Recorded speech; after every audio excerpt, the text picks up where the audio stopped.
Ya ayyuhalladzina amanu la tarfa'u aswatakum fawqa sawtin nabi wa la tajharu lahu bil qawli kahjir ba'dikum li ba'd an tahbata a'malukum wa antum la tash'urun.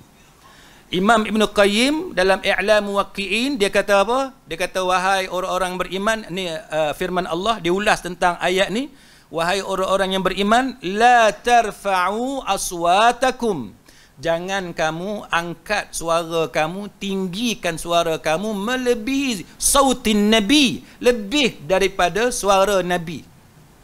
Ini adalah teguran, larangan Allah Ta'ala kan kepada orang Islam yang hidup pada zaman Nabi, jangan tinggikan suara lebih daripada suara Nabi. Maka apa kata Imam Ibn Qayyim? Imam Ibn Qayyim kata dalam I'lam Muwaqqi'in, dia kata apa? Dia kata bila mengeraskan, meninggikan suara lebih daripada suara Nabi, boleh menyebabkan antahbata a'malukum, menggugurkan amalan,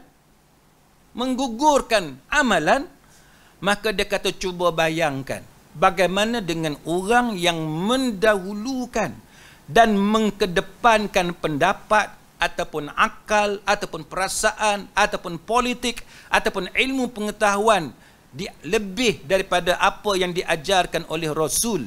Maka bukankah ini lebih lagi menjadi faktor yang menggugurkan pahala amalan seseorang tu? Jadi kalau kita ada pendapat lain dan pendapat tu bertentangan dengan apa yang dibawa oleh Nabi sallallahu alaihi wasallam, maka Imam Ibn Qayyim dia ambil ayat ni, surah Al-Hujurat ayat yang kedua.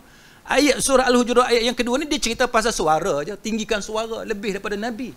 Itu pun Allah Ta'ala kata antahbata a'malukum, membatalkan kan amalan-amalan kamu.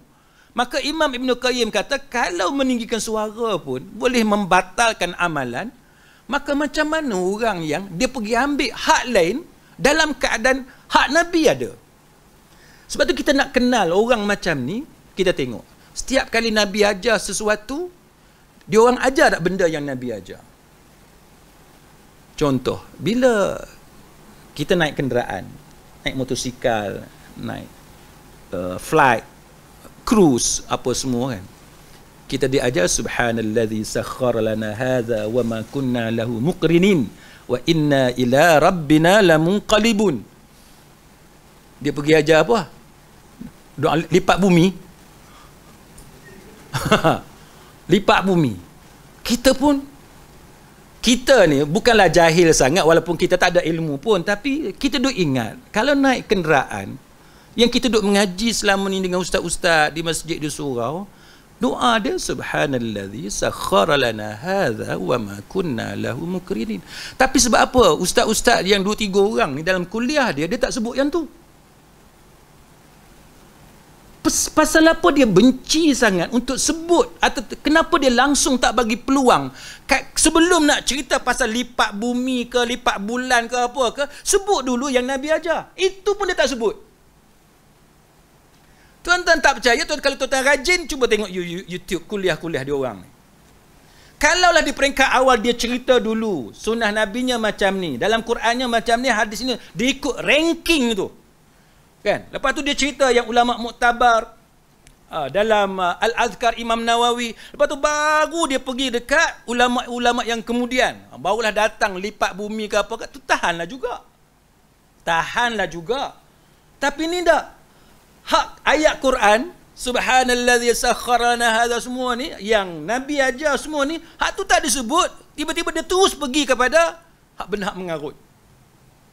Yang ni benda yang memuskilkan kita kan. Sebenarnya mereka nak bawa murid mereka ni ke arah mana sebenarnya? Kita ni sahabat-sahabat sekalian, Allah Ta'ala jadikan kita manusia dan Allah Ta'ala bagikan kita panca indera. Panca indera kita terhad. Saya tak boleh tahu apa yang ada dalam hati sahabat. Saya tak boleh tahu. Sahabat juga tak tahu niat saya datang Baitul Salam ni pasal apa, nak jadi SB ke, cari maklumat tengok siapa yang datang ke. Sahabat pun tak tahu niat saya apa kan. Cuma kita diajar oleh Nabi, nahnu qaumun nahkum bizawahir wallahu yatawalla bisarair. Kita hukum orang ni berdasarkan kepada fakta zahir. Yang terselindung, yang tersembunyi, yang tersirat itu urusan dia dengan Allah. Jadi fakta zahirnya apa? Fakta zahirnya ialah setiap kali ada benda yang Allah ajar, setiap kali ada benda yang Nabi ajar, tapi dia tak sebut. Dan dia sebut yang lain daripada apa yang Allah dan Rasul ajar. Maka ini kita hukum orang ni mempunyai niat yang tidak baik kepada Allah dan Rasul. Soal hati dia sebenar, itu urusan dia dengan Allah. Sebab benda ni very simple. Kita tak boleh kata dia mungkin tak perasan. Kalau satu dua mungkinlah kata tak perasan, ada doa. Tapi ada dah ustaz, dia tak tahu doa subhanallazi sakhkhara lana hadza. Mustahil, kan?